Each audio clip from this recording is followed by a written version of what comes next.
الحمدللہ رب العالمین والصلاة والسلام علی سید الانبیاء والمرسلین نبینا محمد وعلی آلہ وصحبہ اجمعین اما بعد اعوذ باللہ من الشیطان الرجیم بسم اللہ الرحمن الرحیم الیوم اکملت لکم دینکم واتممت علیکم نعمتی ورضیت لکم الاسلام دینا۔ عزیز طلباء، ایک بار پھر آئی پلس اکیڈمی کے اندر آپ سبھی کا استقبال ہے۔ ایک نئے سبق کے ساتھ میں سیرت کی کتاب رحمت عالم لے کر حاضر ہوا ہوں۔ پچھلی نشست کے اندر ہم نے یہ پڑھا تھا کہ کیسے پورے جزیرۃ العرب کے اندر اسلام کی روشنی عام ہو گئی اور یمن کے ساحل سے لے کر کے شام کے گلزار علاقوں تک اسلام پورے طور پر پھیل چکا تھا۔ شاہ و گدا سب اسلام کے سائے میں نظر آ رہے تھے اور اللہ رب العالمین کے فرمان وَرَأَيْتَ النَّاسَ يَدْخُلُونَ فِي دِينِ اللَّهِ أَفْوَاجًا کے مطابق لوگ دین اسلام میں جوگ در جوگ داخل ہو رہے تھے۔ ایسا لگتا تھا کہ اللہ تعالیٰ کے فرمان الیوم اکملت لکم دینکم واتممت علیکم نعمتی ورضیت لکم الاسلام دینا پورے طور پر صادق آ رہا تھا۔ چنانچہ 9 ہجری کے بعد 10 ہجری میں جب اللہ کے رسول صلی اللہ علیہ وسلم نے حجۃ الوداع کیا اور وہاں پر لاکھوں لوگ حاضر ہوئے ہر طرف سے، اور آپ نے لوگوں کو دین کا پیغام سنایا، اور جب یہ فرمایا کہ جو یہاں پہ نہیں ہے میرا پیغام ان لوگوں تک پہنچا دینا، اور اسی طرح سے آپ نے فرمایا لگتا ہے اگلے سال میں تم لوگوں کے ساتھ یہاں نہ رہوں۔ اللہ کو گواہ بنا کر کے آپ نے دین کی تبلیغ کرنے کا حکم دیا، تو اس سے صحابہ کرام کو لگا کہ اب دین مکمل ہو گیا ہے۔ اللہ کے رسول صلی اللہ علیہ وسلم اللہ کی طرف سے جو پیغام لے کر آئے اس کو اب پہنچا چکے ہیں، ہر طرح کے احکامات نازل ہو چکے ہیں۔ چنانچہ سیرت النبی صلی اللہ علیہ وسلم پر ہم تفصیل سے گفتگو کرتے آئے، یہاں تک کہ 9 ہجری تک بیان کر دیے۔ آخر میں نبی صلی اللہ علیہ وسلم کی زندگی کے آخری لمحات پر انشاءاللہ ہماری گفتگو ہوگی، لیکن ابھی سر دست ہم دین کی تکمیل اور اسلامی نظام کی تاسیس کے موضوع پر آپ سے گفتگو کریں گے۔ حضرت صلی اللہ علیہ وسلم اللہ کا پیغام لے کر دنیا میں تشریف لائے تھے۔ دنیا نے اس کی مخالفت کی اور عرب والوں نے اس کے ماننے سے انکار ہی نہیں بلکہ اس کے مٹانے کی ہر طرح کی کوششیں کی۔ مسلمانوں کو طرح طرح سے ستایا، ان کے گھروں سے ان کو نکالا، اور وہ بے سر و سامانی سے اپنے گھر بار کو چھوڑ کر کبھی حبشہ کے ملک میں، کبھی دور دور کے شہروں میں نکل جانے پر مجبور ہوئے، اور اس طرح 13 برس تک حضور صلی اللہ علیہ وسلم نے اور حضور صلی اللہ علیہ وسلم کے ساتھی مسلمانوں نے پورے صبر اور مضبوطی سے ان سختیوں کو جھیلا۔ آخر کفر کی قوتوں نے فوج و لشکر اور تیغ و خنجر سے مسلمانوں کو فنا کر دینے کی تیاری کی، اور 9 برس تک لگاتار ان کی یہ کوشش جاری رہی۔ مسلمانوں نے ان کی ظالمانہ طاقت کا بھی سامنا کیا، اور اللہ تعالیٰ کی مدد سے وہ اس میدان میں بھی کامیاب رہے۔ آہستہ آہستہ مشکل کا ہر پتھر ان کی راہ سے ہٹ گیا، عرب کا ایک ایک گوشہ اسلام کے جھنڈے کے نیچے جمع ہو گیا، اور لا الہ الا اللہ محمد الرسول اللہ کے آوازہ سے عرب کا پورا جزیرہ گونج اٹھا۔ تو وقت آیا کہ دین اپنے پورے احکام کے ساتھ تکمیل کا درجہ پائے اور اس کا نظام عرب کے ملک میں قائم کر دیا جائے۔ ام المومنین حضرت عائشہ رضی اللہ تعالیٰ عنہ فرماتی ہیں کہ سب سے پہلے قرآن پاک کی وہ آیتیں اتری جو دلوں میں نرمی، روحوں میں گرمی اور خیالوں میں تبدیلی پیدا کرنے والی تھی۔ جب یہ ہو چکا تو احکام کی آیتیں نازل ہوئیں۔ اگر ایسا نہ ہوتا اور پہلے ہی دن یہ حکم دے دیا جاتا کہ لوگوں شراب کو چھوڑ دو تو کون اس کو مانتا؟ اسلام کی دعوت کی یہ ترتیب قدرتی تھی اور فطرت کے آئین مطابق حضرت صلی اللہ علیہ وسلم جب تک مدینہ میں رہے توحید کی تعلیم، اللہ تعالیٰ کی بے انتہا قدرت اور بے حد رحمت، بت پرستی کی برائی، بتوں کی بے چارگی، اللہ کے رسولوں کے قصے، رسولوں کے نہ ماننے سے قوموں پر عذاب، مرنے کے بعد دوبارہ جی اٹھنے، اللہ کے سامنے اپنے کاموں کے جواب دہ ہونے، اور اچھوں کے لیے جنت اور بروں کے لیے دوزخ کے سما دکھائے جاتے رہے۔ ساتھ ہی ساتھ اللہ کی سچی عبادت کے ڈھنگ، غریبوں کے ساتھ مہربانی، بے کسوں کے ساتھ شفقت اور اخلاق کی دوسری اچھی اچھی باتوں کے سبق ان کو سکھائے جاتے رہے۔ نتیجہ یہ ہوا کہ اللہ کے ماننے والوں کا ایک ایسا گروہ پیدا ہو گیا جو اس کے ہر حکم پر گردن جھکانے کو تیار ہو گیا۔ اس وقت اللہ نے اپنے رسول صلی اللہ علیہ وسلم کے ذریعے اپنے سارے حکموں سے ان کو آگاہ کیا۔ ان کو بتایا گیا کہ دن میں 5 دفعہ حضرت ابراہیم علیہ السلام کی مسجد کعبہ کی طرف منہ کر کے اللہ کے حضور میں کھڑے ہوں، گھٹنوں کے بل جھک کر رکوع اپنی بندگی کا اقرار کریں، پھر زمین پر سر رکھ کر یعنی سجدہ کریں، اپنی عاجزی کو نمایاں شکل میں ظاہر کریں۔ یہ نماز کہلائی۔ یہ نماز سارے مسلمان ایک وقت پر ایک جگہ اکٹھے ہو کر ایک امام کے پیچھے ایک ساتھ ادا کریں۔ اس کا یہ مطلب ہوا کہ نماز جس طرح اللہ اور بندے کے لگاؤ کی سب سے مضبوط کڑی ہے، اسی طرح یہ مسلمانوں کے قومی نظام کی حقیقی شکل بھی ہے۔ یہ سارے مسلمان ایک ہو کر فرق مراتب کی قید کو توڑ کر ایک صف میں کھڑے ہو کر ایک ایسی متحد جماعت کی صورت بن جائیں کہ ان کے تمام ظاہری فرق مٹ جائیں اور وہ سب مل کر ایک امام کے ایک ایک اشارے پر حرکت کریں۔ اسی لیے آپ صلی اللہ علیہ وسلم نے فرمایا کہ نماز میں سارے مقتدی پاؤں سے پاؤں ملا کر خوب اچھی طرح مل کر کھڑے ہو جائیں تاکہ ان کے دل بھی اسی طرح مل جائیں، اور یہ فرمایا کہ جو شخص امام کے اٹھنے بیٹھنے سے پہلے اٹھ بیٹھ جائے اس کو ڈرنا چاہیے کہ اس کی صورت بدل کر گدھا نہ بن جائے، جو اپنی حماقت کے لیے مشہور ہے۔ اسلام کے سارے احکام میں نماز کی حیثیت سب سے بڑھی ہوئی ہے، اسی لیے اس کو دین کا ستون فرمایا گیا ہے۔ عرب کی بے اطمینانی اب جیسے ہی دور ہوئی، حضرت صلی اللہ علیہ وسلم نے سب سے پہلے نماز کی طرف توجہ فرمائی۔ اس کے ارکان کی تکمیل اور اوقات کی تعیین تو مکے ہی میں ہو چکی تھی، مگر اب جیسے جیسے اطمینان بڑھتا گیا اس کی ظاہری اور باطنی کیفیتوں کی طرف بھی توجہ بڑھتی گئی۔ اب اس میں قرآن اور دعا کے سوا ہر قسم کی انسانی بول چال، اشارے، سلام و کلام وغیرہ کی ممانعت ہو گئی، اور ایک ساتھ ایک جگہ مل کر نماز پڑھنا جس کو جماعت کہتے ہیں واجب ٹھہرایا گیا۔ نماز کی سمت خانہ کعبہ مقرر ہوئی تاکہ دنیا بھر کے مسلمان وحدت کے ایک رنگ میں نمایاں ہوں۔ ہفتے کی اجتماع نماز جس کا نام جمعہ ہے گو مکہ ہی میں فرض ہو چکی تھی، مگر مکہ کی بے اطمینانی میں جب 4 مسلمان بھی مل کر ایک جگہ نماز نہیں پڑھ سکتے تھے، اس لیے جمعہ کی نماز مکہ میں ادا نہیں کی جا سکی، مگر مسلمانوں کو مدینہ میں جیسے ہی اطمینان ملا، پہلے ہی ہفتے میں دن کی روشنی میں دوپہر کے وقت زوال کے بعد ہی جمعہ کی نماز ادا کی اور امام نے جمعہ کا خطبہ پڑھا۔ دوسرے ہفتے میں خود حضرت صلی اللہ علیہ وسلم نے تشریف لا کر اس کو ادا کیا، اور اس وقت سے آپ صلی اللہ علیہ وسلم نماز جمعہ کی امامت کرنے لگے، اور نماز سے پہلے اللہ کی تعریف، قرآن کی تلاوت کے ساتھ مسلمانوں کو تعلیم، تنبیہ اور نصیحت سے بھری مختصر تقریر جس کو خطبہ کہتے ہیں فرمانے لگے۔ مدینہ سے باہر دوسرے صوبوں کے شہروں اور آبادیوں میں مدینہ ہی سے یا انہی مقامات سے اماموں کا تقرر ہوا۔ یہ امام ان مقام کے مسلمانوں کے معلم، مبلغ، مفتی اور پیشوا کی حیثیت رکھتے تھے۔ وہ ان کو اچھی طرح سکھاتے، اچھی باتیں بتاتے، بری باتوں سے روکتے، ان کو ضرورت کے مسئلے بتاتے، اور بچوں کو اللہ اور رسول کا کلمہ سکھاتے، دین کی باتیں بتاتے اور قرآن کی تعلیم دیتے تھے۔ اس غرض کے لیے ہر آبادی میں اللہ کے نام سے نماز اور مسلمانوں کی دوسری اجتماعی ضرورتوں کے لیے مسجدیں بنائی گئی تھیں۔ یہ مسجدیں ان کی نماز اور جماعت کا گھر، ان کی تعلیم کا مدرسہ،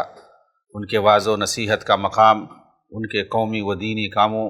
کی مشورہ گاہ اور ان کے قاضیوں اور حاکموں کی عدالت قرار پائیں۔ اس کے بعد غریب مسلمانوں کی امداد کے لیے زکوٰۃ کا نظام مقرر ہوا، یعنی یہ کہ ہر مسلمان ہر سال اپنے اس سونے اور چاندی کے مال پر جو اس کی ضرورت سے زیادہ ہو، سال بھر کے بعد اس کا 40واں حصہ اللہ کی راہ میں دے۔ اسی طرح اگر کسی کے پاس سونے چاندی کے علاوہ جانور ہوں یا کھیت ہوں تو ان پر مختلف تعدادوں کے مطابق ایک حصہ اللہ کے کاموں کے لیے فرض کیا گیا۔ یہ ساری رقمیں اور جانور و پیداوار حضرت صلی اللہ علیہ وسلم کی زندگی میں مسجد نبوی میں حضرت محمد صلی اللہ علیہ وسلم کے مؤذن حضرت بلال رضی اللہ تعالیٰ عنہ کے پاس یا کسی اور عامل کے پاس جمع ہوتی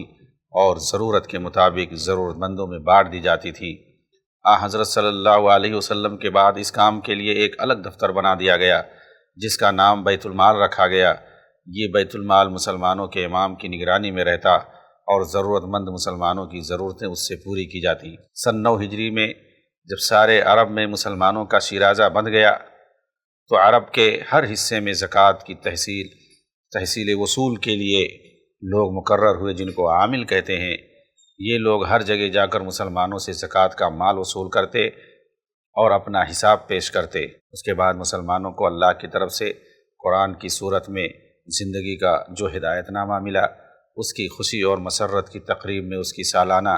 یادگار اسی مہینے میں، جس میں قرآن پاک پہلی دفعہ حضرت صلی اللہ علیہ وسلم کو ملا، یعنی رمضان کے مہینے میں ہر سال منانا ضروری ٹھہرایا گیا، تاکہ ہم اللہ تعالیٰ کی اس نعمت پر شکریہ ادا کریں اور مہینہ بھر اسی کیفیت میں گزاریں جس کیفیت میں اس مہینے کو اسلام کے پیغمبر اور قرآن کے پہلے مخاطب حضرت محمد رسول اللہ صلی اللہ علیہ وسلم نے گزارا، یعنی صبح سے شام تک مہینے بھر ہم کھانے پینے اور دوسرے نفسانی کاموں سے پرہیز کریں جس کا نام روزہ ہے، اور ہو سکے تو راتوں کو کھڑے ہو کر 2 رکعتوں میں کلام پاک سنیں جن کو تراویح کہتے ہیں، اور دوسری عبادتوں میں یہ مہینہ بسر کریں۔ مہینے کے ختم ہونے پر شوال کی پہلی تاریخ کو عید کا دن منائیں، اچھے اچھے کپڑے پہنیں، خوشبو لگائیں اور سب مل کر عیدگاہ جا کر شکرانے کی 2 رکعتیں نماز ادا کریں، اور اس دن نماز سے پہلے غریبوں کو کھانے کے لیے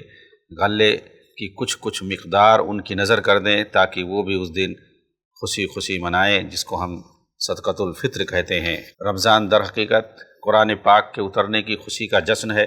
جو مسلمانوں کی ہر خیر و برکت کا اصلی سبب ہے، اور اس میں روزہ اس لیے فرض ہوا ہے کہ مسلمان وہ پاکی کی زندگی بسر کرنا سیکھیں جس کو قرآن نے تقویٰ کہا ہے، اور جو قرآن کے اترنے کا اصلی مقصد ہے۔ اسلام کا چوتھا رکن حج ہے۔ اسلام حضرت ابراہیم علیہ السلام کے دین حنیف کی اصلی شکل ہے، اس لیے جس طرح رمضان کا روزہ قرآن پاک کے اترنے کی یادگار ہے، اسی طرح حج حضرت ابراہیم علیہ السلام کے دین کی یادگار ہے۔ خانہ کعبہ وہ مقدس مسجد ہے جس کو حضرت ابراہیم علیہ السلام اور حضرت اسماعیل علیہ السلام نے اللہ کے نام پر سب سے پہلے بنایا تھا، تاکہ وہ دنیا میں اللہ کے ماننے والوں کا مرکز ہو، جہاں دنیا کے ہر حصے سے ایک اللہ کے ماننے والے سال میں ایک دفعہ اکٹھے ہو کر ابراہیمی طریق سے خدا کی عبادت کریں۔ خانہ کعبہ وہ مسجد ہے جدھر منہ کر کے ہر مسلمان دن رات میں 5 بار اپنی نماز ادا کرتا ہے۔ اب یہ ضروری ٹھہرا کہ مسلمانوں میں سے جن کو طاقت ہو اور ان کے پاس راستے کا خرچہ ہو، وہ عمر میں ایک دفعہ اس مسجد میں حاضر ہوں اور حضرت ابراہیم علیہ السلام کی طرح اس مسجد کے چاروں طرف پھیرے کریں، جو طواف کہلاتا ہے، اور صفا اور مروہ نامی 2 پہاڑیوں کے بیچ میں ایسے ہی دوڑ کر اللہ سے دعائیں مانگیں، جیسے حضرت حاجرہ علیہ السلام دوڑی تھیں، اور عرفات و منی کے میدانوں میں اللہ کی بارگاہ میں گڑ گڑا کر اپنے گناہوں کی معافی مانگیں، اور منی میں آ کر حضرت اسماعیل علیہ السلام کی طرح قربانی کا جشن منائیں، اور دنیا کے سارے مسلمان ایک جگہ مل کر اور دین اور دنیا کی بھلائی کی باتیں کریں، اور اپنی ساری دنیا میں پھیلی ہوئی اسلامی برادری کی بھلائی کی تجویزیں سوچیں۔ کلمہ توحید کے بعد اسلام کے یہ 4 رکن ہیں، یہ چاروں رکن اب تکمیل کو پہنچ گئے،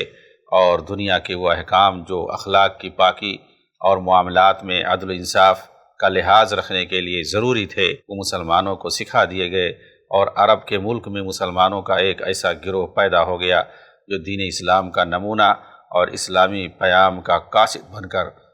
دنیا کے دوسرے حصوں میں ہدایت کا پیام اور عمل پہنچا سکے، اور اس طرح ساری دنیا اسلام کی تعلیم سے منور ہو سکے۔ اب رسول اکرم صلی اللہ علیہ وسلم کی تعلیم سے انسانیت نے مساوات کا سبق سیکھ لیا۔ قریشی اور غیر قریشی، عرب و عجم، کالے اور گورے، امیر اور غریب، سب ایک اللہ کے بندے ہو کر اسلام کے ہر حق میں اور آخرت کے ہر مرتبے میں برابر ٹھہر گئے۔ انسانوں کی پیدا کی ہوئی ساری تعریفیں مٹ گئیں، سب ایک آدم کے بیٹے ٹھہرے، اور آدم مٹی کا پتلا تھے۔ اللہ کے سوا ہر باطل کا خوف، آسمان اور زمین کی ہر قوت کا ڈر، ہر باطل وسوسہ کا ہراس، دیو، فرشتے، بھوت، پریت، چاند، سورج، ستارے، دریا، جنگل، پہاڑ، غرض کی ہر مخلوق، ہر طاقت اور ہر مادی اور روحانی مظہر کی خدائی ہیبت جو کمزور انسانوں پر چھائی ہوئی تھی، محمد رسول اللہ صلی اللہ علیہ وسلم کی حق کی آواز نے اس سارے طلسم کو توڑ کر رکھ دیا۔ عرب کی وہ سارے غلط رسم و رواج، وہ سارے جھوٹے قاعدے اور بے شرمی و بد اخلاقی کے پرانے دستور محمد صلی اللہ علیہ وسلم کی تعلیم سے مٹ گئے، اور وہ تعلیمات مسلمانوں کی زندگی کے اصول ٹھہرے جو قرآن لایا تھا اور محمد رسول اللہ صلی اللہ علیہ وسلم نے سکھایا تھا۔ اب ایک نئی قوم، نئی امت، نیا تمدن، نیا قانون اور نئی حکومت زمین کے پردے میں قائم ہو گئی۔ اس کے بعد دین کی تکمیل کے نام پر جو درس آپ کے سامنے پڑھ کر سنایا گیا، میں چاہتا ہوں کہ سوالات جوابات کی شکل میں کچھ اس پر گفتگو ہو تاکہ اس کی تشریح ہمارے سامنے آ سکے۔ تو اس سبق سے متعلق ہمارا پہلا سوال جو ہوگا وہ یہ کہ دین کی تکمیل کب ہوئی؟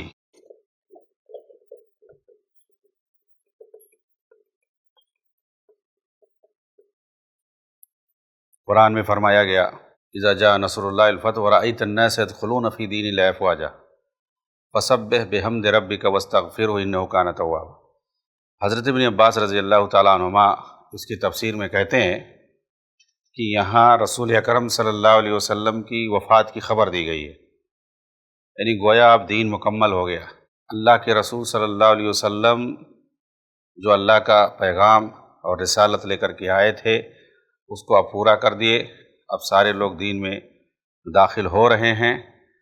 اب آپ استغفار کیجئے، آپ کی وفات قریب ہے۔ اسی طریقے سے سورہ توبہ جو کہ 9 ہجری میں یہ سورت نازل ہوئی ہے، اس کے اندر فرمایا گیا الیوم اکملت لکم دینکم واتممت علیکم نعمتی ورضیت لکم الاسلام دینا۔ یہ کہتے ہیں کہ نبی صلی اللہ علیہ وسلم 10 ہجری میں جو آپ نے حجۃ الوداع کیا تھا، عرفات کے میدان میں یہ صورت نازل ہوئی تھی، اور وہیں پر آپ نے اس کی تلاوت فرمائی تھی، جس کے اندر یہ واضح طور پر پیغام ہے کہ دین اسلام اب کامل ہو چکا ہے۔ اس وقت تک دین کے جو سارے احکامات ہیں، خاص طور سے کلمہ توحید کے بعد پہلا جو رکن ہے اسلام کا، توحید، یعنی توحید کی گواہی دینا اور نبی صلی اللہ علیہ وسلم کی رسالت کا اقرار کرنا۔ اس کے بعد جس کی تشریح آپ مکہ کے اندر تفصیل سے آپ نے کیا، وہاں پر لوگوں کو شرک سے روکا اور توحید کی طرف دعوت دی، ایک اللہ کی بندگی کی طرف لوگوں کو بلایا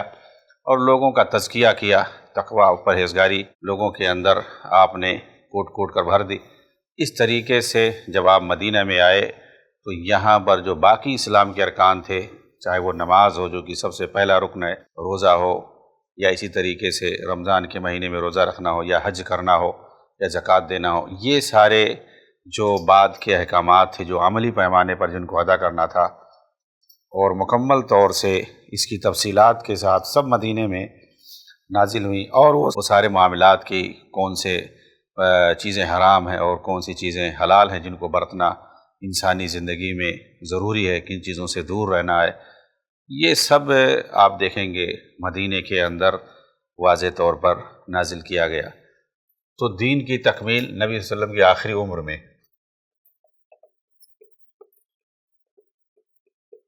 10 ہجری میں 10 ہجری کے آخر میں دین کی تکمیل ہو گئی، اور اس کے بعد 11 ہجری لگتے جب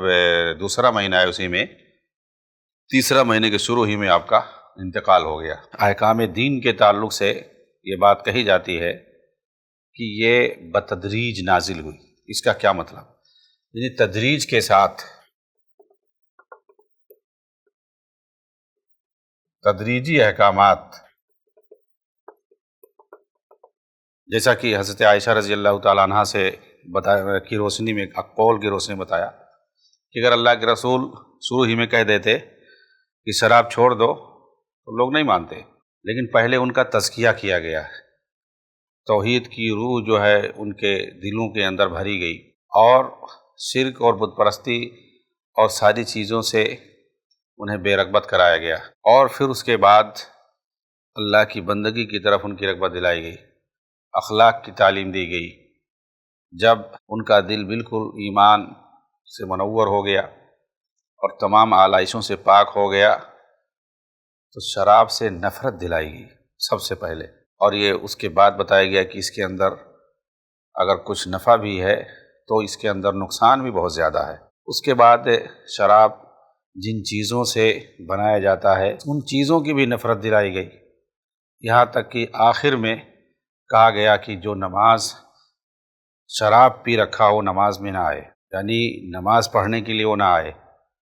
تو اس طریقے سے بہت سارے لوگ دھیرے دھیرے چھوڑتے گئے، یعنی کچھ لوگوں نے جب نفرت دلائی گئی چھوڑ دیے، اور جن چیزوں سے بنتا ہے ان سے بھی نفرت دلائی گئی اور لوگوں نے چھوڑ دیا، اور جب یہ کہا گیا کہ جو شراب پی کے رکھیں وہ نماز پڑھنے نہ آئے تو بہت سارے لوگوں نے چھوڑ دیا۔ آخری مرتبے میں کہا گیا کہ شراب، جوا اور اس طرح سے دوسری جو غلیظ چیزیں ان سب کو چھوڑ دو، یہ سب شیطانی چیزیں ہیں۔ آخر میں بالکل انما الخمر والمیسر والانصاب والازلام رجس من عمل الشیطان فاجتنبوہ، یہاں پر باقاعدہ حکم آیا اس کے چھوڑنے کا، یعنی 9 ہجری میں مکمل طور سے اجتناب برتنے کا حکم آیا۔ اس طرح سے سب لوگوں نے چھوڑ دیا۔ حضرت انس رضی اللہ تعالیٰ عنہ کا بیان ہے کہ ہم نے دیکھا کہ جب یہ اعلان کیا گیا نبی صلی اللہ علیہ وسلم کے حکم سے منادی دی گئی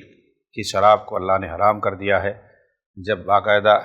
حرمت کی بات کہی گئی اور نبی صلی اللہ علیہ وسلم نے اعلان کروایا تو کہتے ہیں کہ میں نے دیکھا کہ مدینہ کی گلیاں جو ہے شراب سے بہہ رہی تھیں، یعنی شراب سب نے نکال کے گھروں سے باہر پھینک دیا تاکہ ہمارے گھر میں وہ نہ رہے۔ اس طریقے سے ان کو تدریج کہتے ہیں، یعنی تدریج کا مطلب یہی ہے کہ دھیرے دھیرے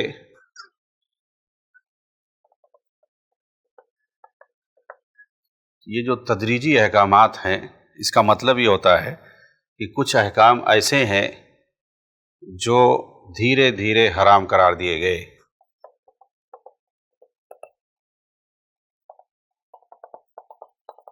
یعنی انہیں یک بارگی حرام نہیں قرار دیا گیا۔ جیسے میں نے شراب کے بارے میں بتلایا کہ پہلے اس سے نفرت دلائی گئی، اس کے بعد جن چیزوں سے بنایا جاتا ہے ان سے نفرت دلائی گئی، اور ایک بار کہا گیا کہ جو ہے جو شراب پی کے آئے وہ نماز میں نہ آئے، پھر اس کے بعد کہا اس میں نفع کم ہے نقصان زیادہ ہے تو کیا تم اس سے بچتے نہیں ہو؟ تو بہت سارے صحابہ نے کہا کہ ہم ضرور بچیں گے اور چھوڑ دیا۔ آخر میں آیا کہ یہ سب شیطانی عمل ہے، اس سے دور ہو جاؤ، یعنی حرام قرار دے دیا گیا۔ تو اس طرح سے جو کچھ احکام ہیں ان کو تدریجی احکام کہا جاتا ہے۔ نماز کے بارے میں جو کہ توحید کے بعد یہ پہلا بڑا حکم ہے، تو اس کے بارے میں ہے کہ نماز کب فرض ہوئی جماعت کے ساتھ۔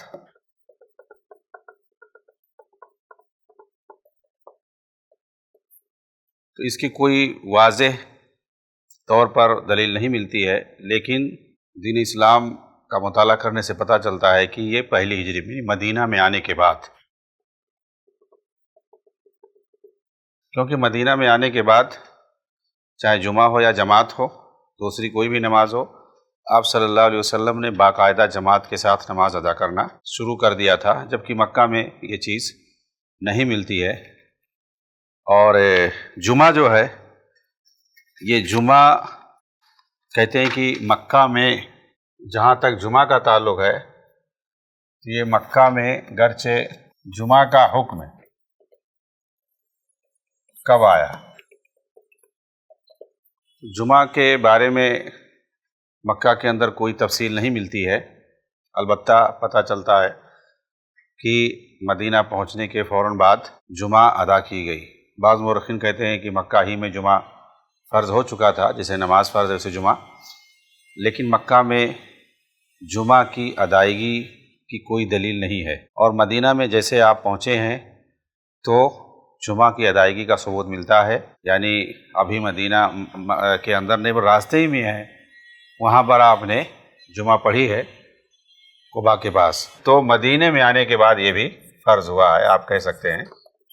مدینہ میں عمل کیا گیا۔ اب اس کے بعد اور دیگر سوالات ہماری سبق میں بنتے ہیں، انشاءاللہ اگلی نشست میں انہیں بھی پورا کر لیا جائے گا، تب تک کے لیے انتظار کریں۔ وآخر دعوانا الحمدللہ رب العالمین، والسلام علیکم ورحمۃ اللہ وبرکاتہ۔